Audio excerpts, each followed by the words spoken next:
আসসালামু আলাইকুম প্রিয় দর্শক ভাই ও বোনেরা, আপনারা দেখছেন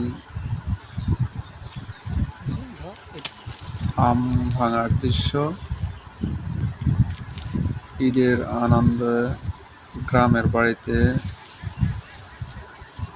দুই ভাই মিলে আমাদের পুকুর পাড়ের আম গাছ থেকে আম ভাঙা ফেলা দে হচ্ছে। দে ফেলা নিচে ফেলা দে ইতিমধ্যেই কয়েকটি গাছ থেকে উপরে আর দেখ মাথা আম বাতাসের জন্য ভাঙা বাইসছে। হয়েছে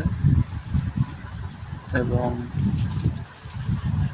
সেগুলোর ভিডিও করা হয়নি। ছোট ভাইয়ের আবদারে এই গাছ থেকে আম পড়ার দৃশ্যটা ভিডিও ধারণ করা হয়েছে। পরবর্তীতে আরো কয়েকটি গাছের আম পড়ার দৃশ্য ভিডিওটি আপনাদের মাঝে দেখানো হবে। আজকের এই ভিডিওটি এই পর্যন্ত শেষ করছি। আসসালামু আলাইকুম।